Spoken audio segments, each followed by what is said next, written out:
Welcome to the Smash series on lameness.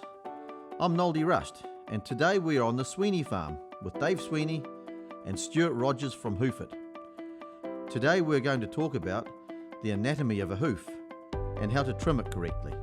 Yep. This is a hydraulic state-of-the-art crush, and Stu is going to work on Daisy in this now, and he's going to show us all the things on the hoof, what might be wrong on all her feet, and trim them up so that we can deal with her lameness issues. So, yeah, all right, Stu, we'll hand it over to you, eh?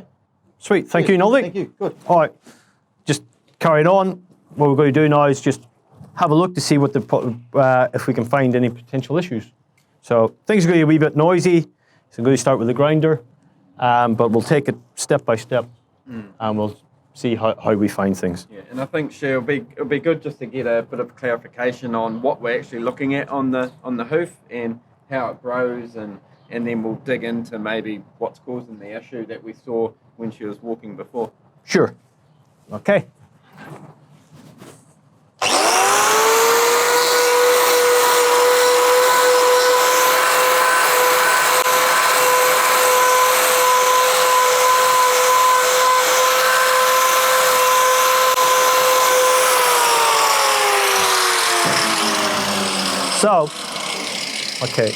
So first of all, we're just showing how the hoof is. And what it's made up. This grey part here on the inside is the sole. The whiter bit on the outside of that is the white line.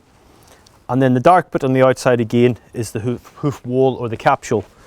Now, the sole grows from the centre out, and it comes from the corium. The white line's grown from the laminae, and this wall grows from the hairline down. So you've got three different parts that make up the hoof. So when people talk about having a major lameness problem with white line, they're referring to this area of the hoof. Yeah, most of the time they're referring to holes in the white line. Yeah. Some are bigger than others, and sometimes that's where you get a hole in the white line. It leads in to the corium, which is the live tissue, and we can get an infection.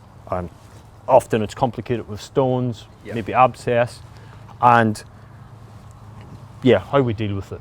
Yeah. Okay. So.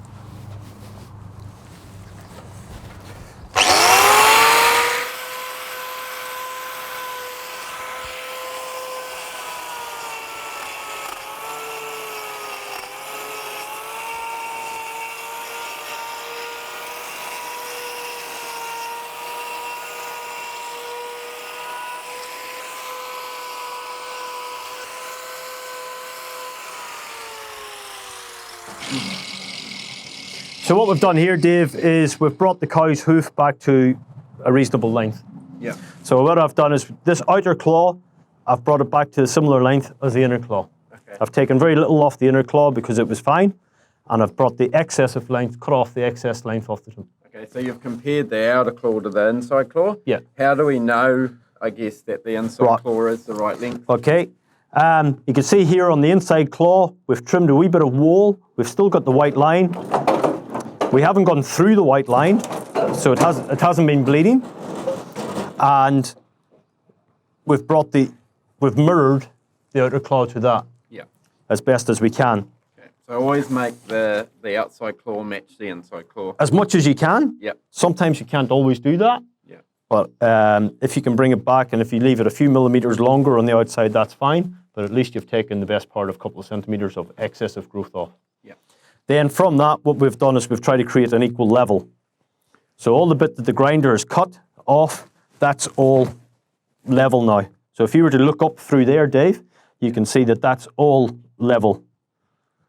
Yeah. So is that sort of getting back to your point about distributing her weight correctly over both claws? It's giving her a balance. Yeah. So we haven't taken anything off here because the cow hasn't grown it. Yeah. If I take stuff off there, we're going to make that more shallow. Yeah. We don't want to do that. We want. Then she'll put more weight on that one. Yeah. So why has this one got more on it than the inside claw? This one's bigger.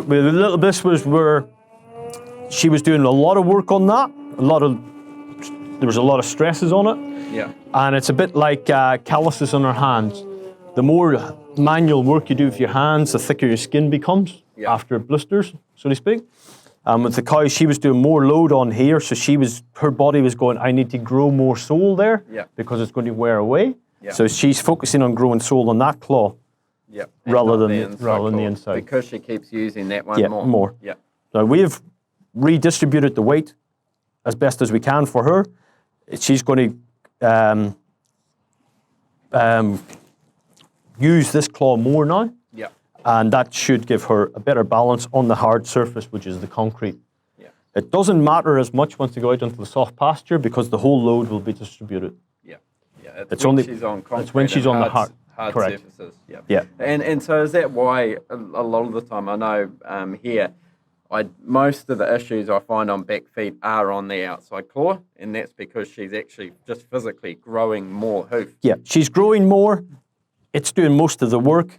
It's going to have most of the problems. Yeah, so we just need to reset that so then we can reduce the pressure on that outside claw. Bang on. Yeah. So we'll finish off now. We'll just give her a bit of a model just so we can test the integrity of that sole depth.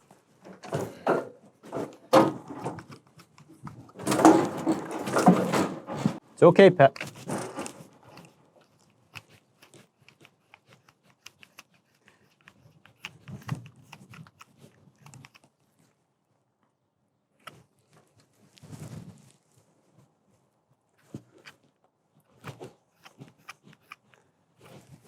So what we've done now is we've given her a bit of a shape.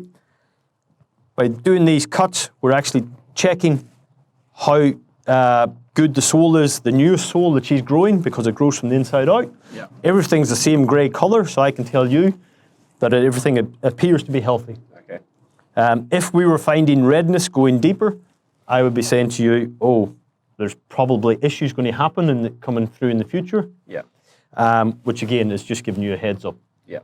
Okay. So if she's struggling a wee bit or doesn't like it, we're just going to lower this foot and lift the other one. Yeah.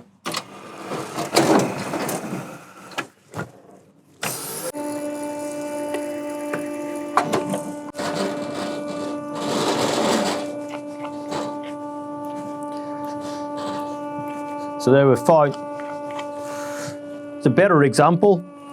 Big, long outer claw, shorter inside claw. Yeah, so we're going to make the outside claw match the inside claw. Yeah, it's pretty similar across both back feet. Yeah. Except this time I'll just keep going through the whole thing in a oneer. Yeah.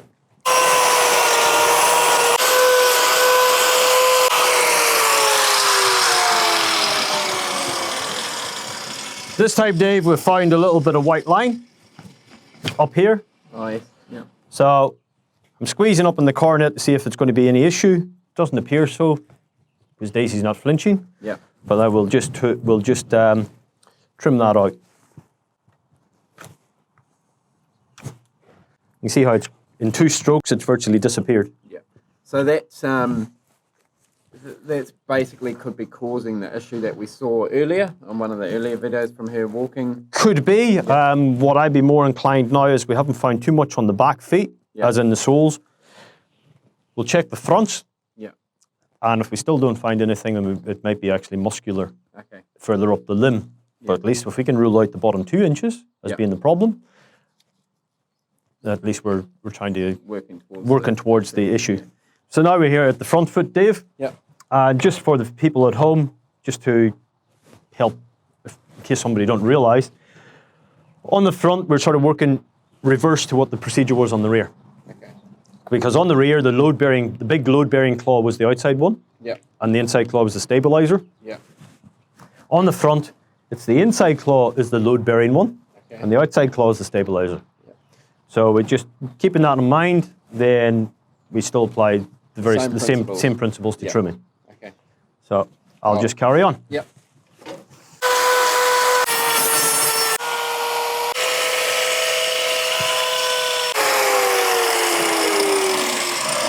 So I've created my level.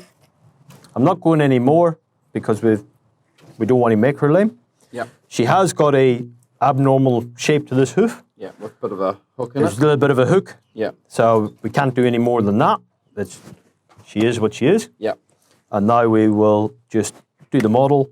And as long as we don't find anything, we'll let her down, we'll do the other foot. And so just to clarify, you've taken hoof off there just to take the load off that Yeah. hoof and put a little bit more Yeah. load on the outside. Basically, she had a lot of growth here, Yep. going forward in the toe. She is actually quite shallow in the hoof, Yeah. or in the heel of this hoof. So I've trimmed off the excess, and I've left the stuff behind, and not touched it where we want it to stay.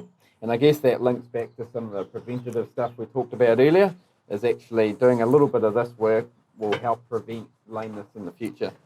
Exactly. Cool. And she's happy. And I guess lastly as well, the importance of recording these cows. Yes. I guess how important do you see that, Stu, and how do we use that information? Well, from the professional hoof trimmer point of view, all the trimmers will be recording, Yeah. because then that gives you, the farmer, information.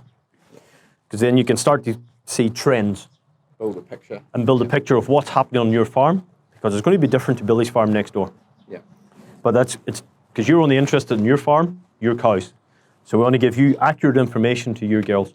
Yeah. And because if there is any issues that are repetitive, then we can start to figure out, right, what are causing these issues. Yeah. And it's only with the recorded information we can help. Yeah.